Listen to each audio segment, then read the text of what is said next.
se fala que a fobia ela acaba sendo um deslocamento, né? Então, assim, você desloca. Muitas pessoas falam isso. Muitas teorias falam isso. Você concorda? Se acontece esse deslocamento da fobia específica, né? Deslocamento do quê?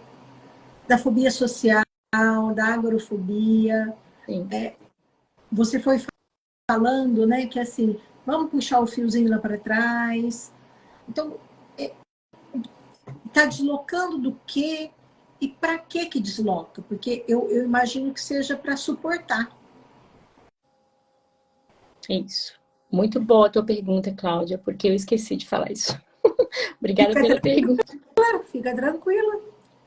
Muito boa. Porque quando eu falei das causas das fobias, eu disse que entre as causas estão as situações traumáticas, e eu citei, né, a pessoa passar por uma situação com aquele objeto da fobia, né, por exemplo, ser mordida por um cachorro.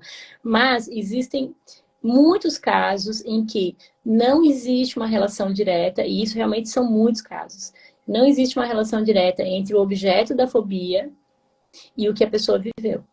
Isso é bem comum, bem comum. Então a pessoa tem medo de elevador, mas ela não teve nenhuma experiência com elevador traumática. Ela teve depois que ela já tinha essa fobia, mas antes não.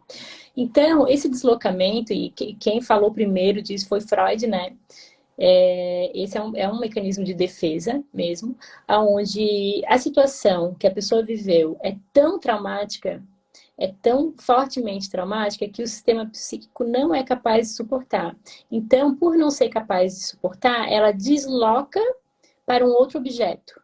Esse medo que não é mais o medo daquela situação, e sim o medo de algum objeto, que pode ser qualquer coisa, pode ser o E cachorro.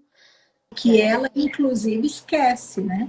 Isso, Foi tão sim. devastador que o medo é do cachorro e aquilo que foi devastador para o meu sistema lembrar, eu apago. Isso.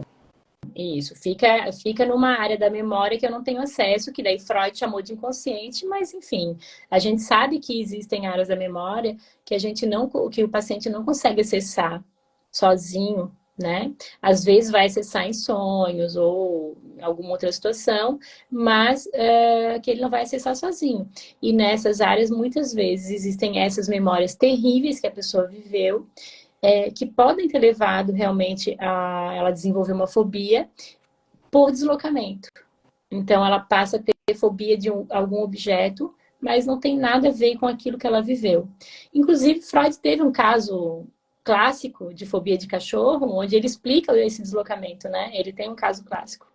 Eu não sou psicanalista, mas a gente estuda, né? A gente estudou na faculdade, e ele tem um caso clássico de fobia de cachorro, onde aconteceu exatamente isso, esse Mas deslocamento. o nosso olhar, né, que não é psicanalítico, considerando trauma, é que ficou insustentável, a vivência foi tão devastadora Isso, que eu apago e desloco esse medo. exatamente. Desloco para um outro objeto, né? E pode ter uma relação ou não, né? Às vezes a pessoa, naquela situação que ela viveu, havia esse objeto no ambiente, ou ela fez alguma conexão, de alguma forma o cérebro faz conexões com aquele objeto, né?